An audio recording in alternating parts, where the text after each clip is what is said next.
नमस्कार, मैं हूं ब्रजेंद्र मिश्रा। आप देख रहे हैं न्यूज ट्रैप ऑनलाइन।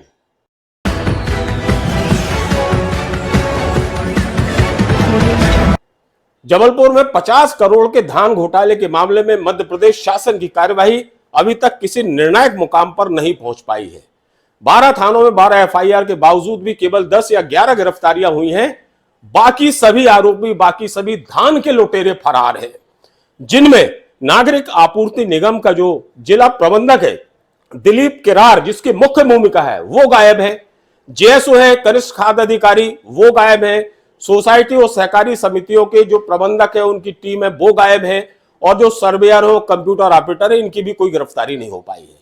हालांकि मध्य प्रदेश शासन की जो अपर मुख्य सचिव है रश्मि शमी, उन्होंने जो आदेश जारी किए हैं उसके तहत अब इनकी कुर्की के आदेश जारी कर दिए गए हैं। सवाल यह है कि कुर्की कब तक होगी और उसका अनुपालन कब तक होगा। मैडम ने अपने आदेश में स्पष्ट कहा है कि जो भी गोदाम में धान कमी हुई है उसकी भरपाई बाजार या अन्य किसी माध्यम से धान जुटाकर न की जाए। तो ये आदेश तो बहुत अच्छे हैं, लेकिन जरूरत है इसका अनुपालन करने की। आपको मालूम है कि जबलपुर जिले में 9,468 मीट्रिक टन यानी 21 करोड़ की धान गायब है, गोल है।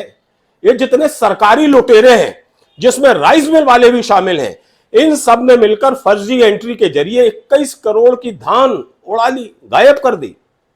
और परिवहन घोटाले में जो धान पकड़ी गई फर्जी एंट्री से, वो 16 करोड़ की धान थी। सोचिए, फर्जी एंट्री से 16 करोड़ की धान का परिवहन दर्शा दिया गया। और जो फर्जी एंट्री इसमें पनागर, मझौली और पाटन, यहां पर 5 करोड़ की फर्जी एंट्री की धान ये पकड़ी गई है। लेकिन जो आरोपी है अभी भी फरार है। पुलिस दावा करती है कि हम ढूंढ रहे हैं, लेकिन न जाने कैसे पुलिस ढूंढ रही है। बड़ा सवाल यह है कि जब 12 थानों में 12 एफआईआर हो गई है तो गिरफ्तारी आखिर क्यों नहीं हो पा रही है। और तो और ये जितने भी सरकारी मुलाजिम हैं, ये अधिकारी और कर्मचारी, इनको अभी तक ना तो सस्पेंड किया गया, ना इनके खिलाफ कोई विभागीय एक्शन लिया गया। हालांकि यह बात सही है कि जबलपुर कलेक्टर दीपक सक्सेना ने इन तमाम जो भी दोषी आरोपी अधिकारी कर्मचारी हैं, इनके खिलाफ विभागीय कार्यवाही के लिए, इन्हें सस्पेंड करने के लिए, इनके खिलाफ विभागीय एक्शन लेने के लिए जो उनके विभाग प्रमुख हैं, उनको प्रपोजल दे दिया है। लेकिन वो प्रपोजल भोपाल चला गया है। अब भोपाल के बल्लभ भवन में बैठे अफसर कितनी दरियादिली दिखाते हैं या कितना कड़ा रुख अपनाते हैं, ये तो आने वाला समय ही बताएगा। फिलहाल में तो जो स्थिति है उसमें नतीजा 0 ही लग रहा है, क्योंकि जो राइस मिलर है उनके खिलाफ भी कोई एक्शन नहीं हुआ है। कोई भी राइस मिल अभी तक ब्लैक लिस्टेड नहीं हुई है, कोई वेयर हाउस अभी तक ब्लैक लिस्टेड नहीं हुआ है। जबकि इस पूरे मामले में नागरिक आपूर्ति निगम के जिला प्रबंधक, इसके अलावा खरीदी केंद्र के जिला प्रबंधक और जो सहकारी समितियां हैं, सर्वेयर हैं, कंप्यूटर ऑपरेटर हैं, और सबसे अहम भूमिका रहती है कनिष्ठ खाद्य आपूर्ति अधिकारी की, इनके खिलाफ कोई अभी तक एक्शन नहीं हो पाया है, जो तमाम सवाल खड़े कर रहा है। हम आपको बता दें कि ये जो पूरा धान घोटाला हुआ है, इसमें मुख्य भूमिका किन किन की रहती है, वो कैसी रहती है। जो खरीदी केंद्र बनाए जाते हैं, खरीदी केंद्र बनाने में जो कनिष्ठ आपूर्ति अधिकारी होता है, वो बहुत बड़ा रिश्वत की सौदेबाजी करता है। और जो नागरिक आपूर्ति निगम का जिला प्रबंधक है, उसका वरद हस्त रहता है। मतलब जेएसओ और आरएम मिलकर ये तय करते हैं कि साहब खरीदी केंद्र कहां बनेगा, और खरीदी केंद्र बनाने के लिए रुपयों की डिमांड की जाती है कि आप जो जितना ज्यादा पैसा दे देगा वहां उसका खरीदी केंद्र बना दिया जाएगा। किसानों से जो खरीदी होती है, जो फर्जी एंट्री होती है, जो फर्जी वाड़ा होता है, फर्जी परिवहन होता है, और जो घटिया माल वेयरहाउस और गोदाम में खरीदी के रूप में आता है, इसमें भी बहुत बड़ी भूमिका नागरिक आपूर्ति निगम के प्रबंधक की, जेएसओ की, नोडल अधिकारी की, सर्वेयर की, कंप्यूटर ऑपरेटर की, समिति के प्रबंधक की, केंद्र जो खरीदी केंद्र है उसके प्रभारी और स्टाफ की।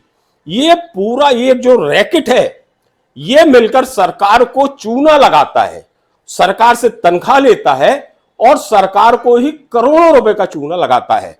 और जैसा कि इस धान खरीदी घोटाले में इस पूरे रैकेट ने चूना लगाया है, और ये सारे के सारे आरोपी अभी भी पुलिस की गिरफ्त से बचे हुए हैं और अपनी सरकारी कार्रवाई से भी ये बचे हुए हैं। दरअसल जो भी खरीदी होती है, चाहे वो धान की हो चाहे गेहूं की हो, गोदामों में जो माल आता है उसमें वजन से गणना नहीं की जाती। यह सबसे बड़े दुर्भाग्य की बात है। बोरों की गिनती की जाती है और बोरों की गिनती से ही खेल शुरू होता है, क्योंकि आपको मालूम है कि जो धान है उसका जो स्टैंडर्ड, जो मानक है, जो बोरे होते हैं सरकारी, उसमें पूरी धान 50 किलो 750 ग्राम एक बोरे में नहीं आती, क्योंकि धान कम आती है सरकारी बोरों में। किसी बोरे में 38 किलो, किसी में 39 किलो, किसी में 40 किलो तक वो धान आती है। यानी एक बोरे में आना चाहिए धान 50 किलो 750 ग्राम, जिसमें 750 ग्राम बोरे का वजन होता है। लेकिन ये धुरंधर जो ये पूरी टीम मैंने आपको बताई, ये लोग क्या करते हैं कि 40 38 किलो 39 किलो की भर्ती बोरी में करते हैं, और जो एक्स्ट्रा धान बचती है उसको नए बोरे में ये भरते जाते हैं, जमाते जाते हैं।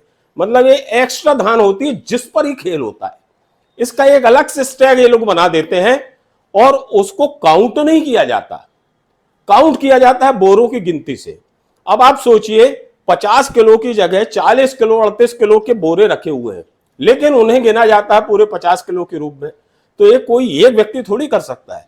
जब तक उसमें वेयर हाउस वाला ना मिला हो, उसमें जब तक आरएम ना मिला हो, जब तक क्षेत्रीय प्रबंधक ना मिले हो, जब तक वहां के सहकारी समिति और खरीदी केंद्र के प्रभारी ना मिले हो, जिसमें सर्वेयर, कंप्यूटर ऑपरेटर और जेएसओ कनिष्ठ आपूर्ति ना मिले हो, तो ये तो खेल संभव ही नहीं है।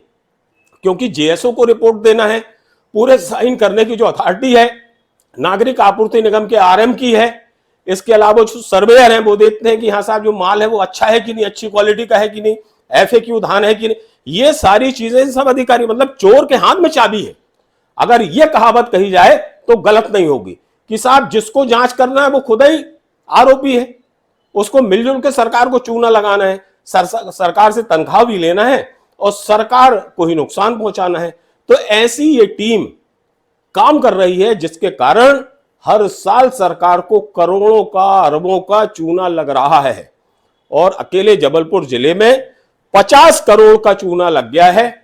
और दुर्भाग्य है कि अभी तक जो बड़े आरोपी हैं, जो धुरंधर हैं, जो घपले के मास्टरमाइंड हैं, वो बचे हुए हैं। वो ना सस्पेंड हुए हैं, ना उनके खिलाफ कोई विभागीय एक्शन हुआ है। ये बहुत बड़े दुर्भाग्य की बात है। किसी भी राइस मिल को अभी तक ब्लैक लिस्टेड नहीं किया गया, वेयर हाउस को भी ब्लैक लिस्टेड नहीं किया गया, और इन अधिकारियों पर कोई ऐसा एक्शन नहीं हुआ जिसे कहा जाए कि हाँ सरकार ने कोई कड़ा एक्शन लिया है। बड़ा सवाल यह है कि इस 50 करोड़ की रिकवरी कब होगी, कैसे होगी और कब तक होगी, इसका जवाब मध्य प्रदेश शासन और मध्य प्रदेश शासन के तमाम पदों पर बैठे बड़े अधिकारी, जिम्मेवार अधिकारियों को देना ही होगा।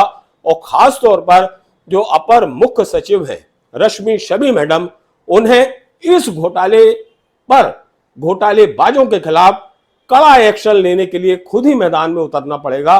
वरना जिन अधिकारियों से आप आदेश कर रही हैं, हो सकता है उन अधिकारियों की का जो रहम दिल है, दरिया दिली है, इन आरोपियों पर आ जाए। इसलिए सतत मॉनिटरिंग की जरूरत है। हर पल एक्शन पर क्या परिणात्मक रिपोर्ट रही है उस पर मॉनिटरिंग करने की जरूरत है, तभी कुछ इस घपले पर हो पाएगा। वरना जैसा ढर्रा चल रहा था वो चलता रहेगा।